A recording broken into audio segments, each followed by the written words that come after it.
네, 오늘은 그리스도의 율법 해석이라는 제목으로 마태복음 5장 21절에서 26절까지 있는 말씀 갖고 같이 은혜를 나눠보겠습니다. 오늘 본문의 말씀 제가 읽어드리겠습니다. 옛 사람들에게 말하기를 살인하지 말아라. 누구든지 살인하는 사람은 재판을 받아야 할 것이다 한 것을 너희는 들었다. 그러나 나는 너희에게 말한다. 자기 형제나 자매에게 성내는 사람은 누구나 심판을 받는다. 자기 형제나 자매에게 얼간이라고 말하는 사람은 누구나 공회에 불려갈 것이요. 또 바보라고 말하는 사람은 지옥 불 속에 던져질 것이다. 그러므로 내가 제단에 제물을 드리려고 하다가 내 형제나 자매에게 내게 어떤 원한을 품고 있다는 생각이 나거든 너는 그 재물을 제단 앞에 놓아두고 먼저 가서 내 형제나 자매와 화해하여라. 그런 다음에 돌아와서 재물을 드려라. 너를 고소하는 사람과 함께 법정으로 갈 때에는 도중에 얼른 그와 화해하도록 하여라. 그렇지 않으면 고소하는 사람이 너를 재판관에게 넘겨주고 재판관은 형무소 관리에게 넘겨주어서 그가 너를 감옥에 집어넣을 것이다. 내가 진정으로 너희에게 말한다. 너희가 마지막 한 푼까지 다 갚기 전에는 거기에서 나오지 못할 것이다. 네, 오늘 21절에서 26절 마태복음 5장에 있는 말씀인데요. 산상수훈에서 이제 팔복에 대해서 말씀하시고 그 율법을 완성하러 오셨다라고 말씀하신 그 예수님께서 이제 21절부터는 율법의 좀 세목적인 항목 하나를 들어서 설명하시는 그런 부분들이 나옵니다. 근데 오늘 21절부터 시작하는 이 오늘 본문에 그 해당하는 계명은 뭐냐면 살인하지 말아라라는 그런 계명입니다. 여러분도 잘 알다시피 10계명에 있는 그 여섯 번째에 있는 살인하지 말아라라는 그 계명에 대해서 예수님께서 말씀하고 계시고 또 설명을 하고 계시는 부분입니다. 10계명을 우리가 이제 보면 알겠지만 1계명부터 5계명까지는 그 부모를 공경하여라 라고 하면서 설명을 달아줬어요. 그런데 6계명부터는 그냥 제목만 나오고 설명이 없는 그런 모습을 여러분 10계명을 찾아보면 보실 수 있는데 그 6계명부터는 예수님께서 설명을 달아주고 계시는 부분을 우리가 오늘 볼 수 있습니다. 그래서 21절에 보니까 옛 사람들에게 말하기를 살인하지 말아라. 누구든지 살인하는 사람은 재판을 받아야 할 것이다 한 것을 너희는 들었다. 근데 이 계명을 너희는 들었다라고 하는데 그 당시에 바리새인이나 서기관들 같은 경우는 관들에게 예수님이 말씀하실 때는 그 어, 너희가 들었다라고 하지 않고 너희가 읽었을 것이다라고 합니다. 왜냐하면 바리새인이나 서기관들은 그 성경을 직접적으로 읽을 수 있고 다룰 수 있는 위치에 있었기 때문입니다. 그 당시에는 지금 우리와 같이 성경책이 이렇게 많이 보급되어져 있지 않은 그런 상황이었거든요. 그래서 모든 사람들이 성경을 하나씩 가지고 있었던 상황이 아니라 바리새인이나 서기관들만 성경을 갖고 있었고 이 사람들이 일반 대중들에게 그 말씀을 읽어줘서 일반 대중들은 사실 말씀을 읽는 상황이 아니라 말씀을 듣는 상황에 있었던 것입니다. 그래서 지금 우리의 환경을 봤을 때 우리 누구나가 다 성경을 읽을 수 있고 성경을 대할 수 있는 이런 상황은 예수님 당시나 그 오래전 당시와 비교해 봤을 때 얼마나 큰 축복이 될 축복이라고 우리가 생각을 할 수 있습니다. 그 말씀을 우리가 듣는 것이 아니라 직접 읽으면서 내 귀에 들을 수 있는 그 상황이 놀라운 축복의 상황인데 그런데도 불구하고 우리가 성경 말씀을 읽는 것을 좀 소홀히 하고 하는 그런 부분에 있어서는 우리가 좀 더 노력을 해야 되지 않을까 생각을 합니다. 근데 오늘 21절부터 나오는 예수님의 이 말씀, 설명하는 그 말씀을 우리가 듣기 이전에 지난번에 보았던 그 말씀 가운데 17절과 20절의 말씀을 우리가 되새겨 보면서 이것을 중심으로 예수님이 하시는 말씀을 우리가 한번 살펴봤으면 좋겠습니다. 17절에는 예수님께서 율법을 없애러 온 것이 아니라 율법을 완전하게 하러 오셨다라고 말씀하시고 20절에서는 우리의 생활이 율법학자나 바리새파 사람들보다 의롭지 못하면 너희가 절대로 하늘나라에 들어가지 못할 것이다 라고 말씀하시는 예수님을 볼 수 있습니다.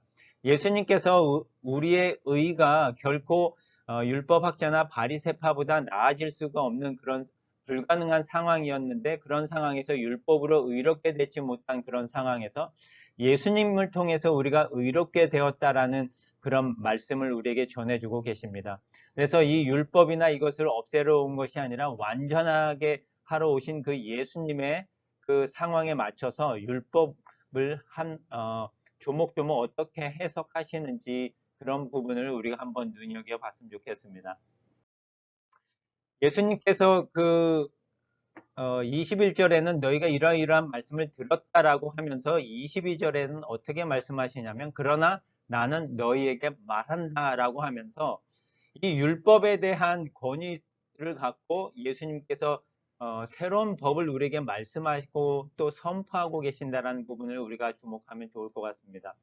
하나님께서 모세에게 율법을 주셨고, 이제 예수님께서는 우리에게 새로운 법을 주신다라고 하는 그런 권위를 갖고 말씀하시는 부분을 우리가 주목하시고, 예레미야 31장에 보면 내가 이스라엘 백성과 맺을 새로운 계약은 이렇다. 내가 나의 법을 그들 속에 새기고 그들의 마음에 기록할 것이다.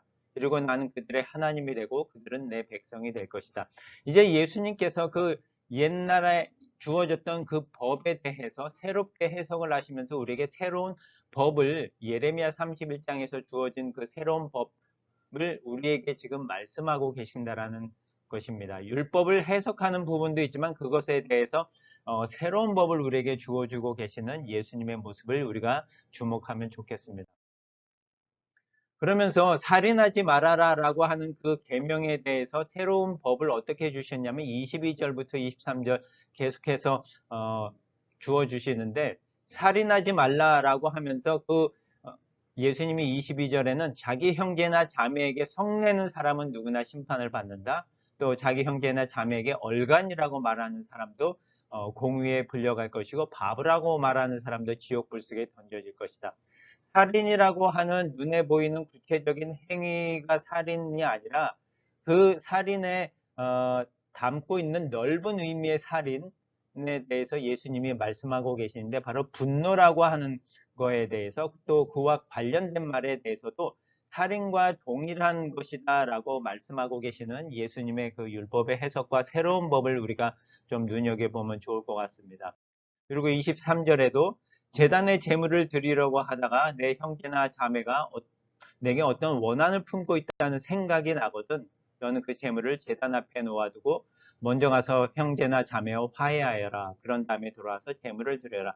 분노로 인해서 그 형제나 자매가 어떤 원한을 갖게 되고 어떤 나쁜 생각을 갖게 되었다라는 그런 생각이 들거든 먼저 화해하여라 라고 하는 그런 부분의 말씀입니다. 그래서 살인이라고 하는 구체적인 행위를 넘어서서 그 살인이 왜 일어나게 되었는지 동기를 부여하게 된 그 분노라고 하는 부분에 대해서까지도 예수님은 살인이라고 하는 그 계명 안에 담고 있는 부분을 우리가 볼 수 있습니다. 그래서 최초의 살인이 어떻게 이루어졌는지를 우리가 보면 창세기 4장 5절과 8절에 보면 가인이 나옵니다. 이 가인은 바로 동생 아벨을 죽였는데 그것이 성경에 기록되어져 있는 최초의 살인인데, 그 살인이 어떻게 이루어졌냐면 5절에 보니까 가인의 예물은 받지 않으셨다. 이 일로 가인이 화를 내며 얼굴을 찡그리자. 바로 이 가인이 분노한 그런 모습을 담고 있습니다. 이 분노에 기인해서 8절에 보니까 하루는 가인이 자기 동생 아벨에게 들로 나가자 하였다. 그런데 그들이 들에 있을 때에 가인이 동생 아벨을 쳐 죽이고 말았다. 가인의 최초의 살인의 동기가 바로 분노였다라고 하는 부분을 성경이 기록하고 있는데, 예수님께서 이 부분에 대해서 살인이라고 하는 구체적인 그 행위뿐만이 아니라 그것이 어떻게 해서 이루어지게 되었는지에 대한 그 깊은 동기가 바로 살인이랑 똑같다라고 하면서 말씀을 우리에게 새로운 법을 전해주고 있습니다. 그래서 그 분노라고 하는 그 자체도 바로 살인하지 말라라, 살인이라고 하는 그 계명의 말씀과 동일하게 여기고 있는 예수님의 해석의 모습을 우리가 볼 수 있습니다. 그런데 로마서 13장을 근거로 해서 봤을 때 예수님께서 그 계명을 해석하시고 새롭게 법을 주시는 부분을 우리가 볼 수 있는데, 로마서 13장 9절에 보면 간음하지 말아라, 살인하지 말아라, 도둑질하지 말아라, 탐내지 말아라. 이것은 십계명에 나와 있는 그 계명입니다. 그 계명과 그 밖에 다른 어떤 계명이 있을지라도 그 모든 것은 내 이웃을 내 몸과 같이 사랑하라는 한 계명 속에 다 요약되어 있다라고 하는 것입니다. 그래서 10절에 보니까 사랑은 결코 이웃을 해롭게 하지 않습니다. 그러므로 사랑은 율법의 완성입니다. 예수님께서 지금 마태복음 5장 부분에서 살인하지 말아라 하는 그 21절에서 26절까지 나오는데 27절에서는 또 간음하지 말아라라고 하는 계명에 대해서 설명하는 부분이 나오고 그 뒤에는 또 이웃에 대해서 또 거짓말하지 말아라 뭐 그런 계명에 대해서 해석하고 있는 부분이 나오는데 이렇게 모든 계명이 다 한 계명 안에 요약이 되어 있는데 그것이 바로 뭐냐면 내 이웃을 내 몸과 같이 사랑하라 라고 하는 이 계명을 갖고 예수님께서 오늘 본문의 말씀처럼 계명을 해석하고 새로운 법을 우리에게 주어주고 계시는데 바로 사랑이 바로 율법을 완성하는 것이다 라고 하는 그 해석을 우리에게 전해주고 있습니다. 예수님께서 그 계명을 해석하실 때 바로 사랑이라고 하는 것의 기초에서 그 사랑을 이루는 것, 하나님을 사랑하고 내 이웃을 내 몸과 같이 사랑하는 것, 그것을 갖고 계명을 해석하고 바라보는 모습을 볼 수 있습니다. 살인이라고 하는 그 구체적인 그 행위 하나만 보는 것이 아니라 사랑이라고 하는 그 넓은 의미 속에서 어떻게 살인이 이루어졌는지 그것의 동기가 무엇인지 그것을 왜 하지 말아야 되는지 바로 이웃을 사랑하니까 그 사랑의 기초에서 우리가 살인을 하면 안 되겠다라고 하는 그런 율법의 해석을 하면서 우리에게 전해주고 계십니다. 그런데 또 한편으로는 우리가 이렇게 해석하는 부분도 볼 수 있는데 살인하지 말아라 라고 하는 그 다른 측면에 있어서는 어떤 것이냐면 생명을 보존하라 라고 하는 그 계명과도 서로 연결된다라는 사실을 우리가 알았으면 좋겠습니다. 레위기 19장에 보면 여러 말씀들이 나오는데 그 중에 너희는 귀머거리에게 저주하거나 소경 앞에 장애물을 놓지 말고 나를 두려운 마음으로 섬겨라. 나는 여호와이다 라는 말씀이 있습니다. 이웃을 사랑하는 그런 부분에 있어서 살인하지 말아라는 부분의 또 다른 해석은 우리가 생명을 보존하는 것이 바로 살인하지 말아라라고 하는 그런 계명과도 같다라는 부분을 기억해 주시고 우리가 주목해야 할 부분 소경 앞에 장애물을 놓지 말라라는 그런 부분이 있는데 소경 앞에 장애물을 놓이면 그 소경은 장애물이 있는지 없는지를 모르기 때문에 그것에 걸려 넘어져서 다치거나 심하면 생명까지도 위태로운 일이 있을 수가 있는 상황입니다. 그런 부분에 있어서 장애물을 놓지 말아야 하는 부분은 이웃을 사랑하는 부분에 있어서의 그 사랑의 표현일 수도 있는 거고 장애물을 또 놓지 않고 그 장애물에 놓여 있는 것을 제거하고 없애는 그런 행동 자체도 이웃을 사랑하고 소경을 사랑하는 그런 행위가 될 수 있을 것입니다.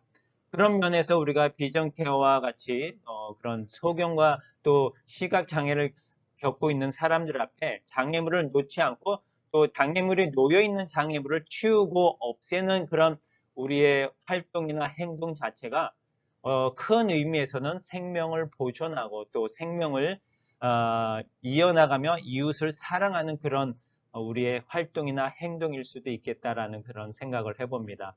그렇다면 그런 면에서 우리의 행동 자체는 넓은 의미에서 이러한 살인하지 말아라라는 계명을 지켜가며 또 이웃을 사랑하는 그런 모습의 우리의 행동의 모습이 아닐까라는 그런 생각을 해봅니다. 그런 면에서 이러한 부분을 우리가 전체적인 면에서 오늘 본문 가운데 그 해석을 하시는 예수님의 말씀이 48절에 기록되어져 있는데 그러므로 하늘에 계신 너희 아버지께서 완전하심과 같이 너희도 완전하여라. 그 계명 하나하나를 지켜가며 그것을 이루어 가시고 완성하러 오시고 완전케 하러 오신 그 예수님께서 우리에게도 동일하게 어떻게 도전을 주시냐면 하늘에 계신 너희 아버지께서 완전하신 같이 너희도 완전하여라.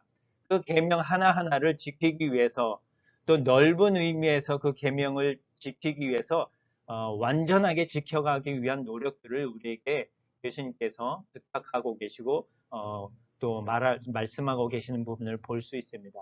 하지만 사실 이 계명들을 우리가 완전하게 지키는 것이 쉬운 부분은 아닌데 바울 사도가 이런 고백을 합니다. 빌립보서 3장 12절부터 기록되어져 있는 말씀인데요.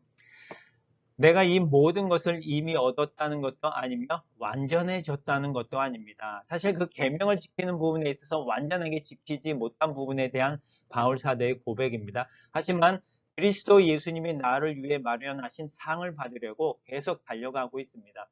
그리스도 예수님 안에서 하나님이 위해서 나를 부르신 부름의 상을 얻으려고 목표를 향해 달려가고 있습니다. 그러므로 믿음이 성숙한 사람들은 모두 이와 같은 생각으로 살아야 합니다.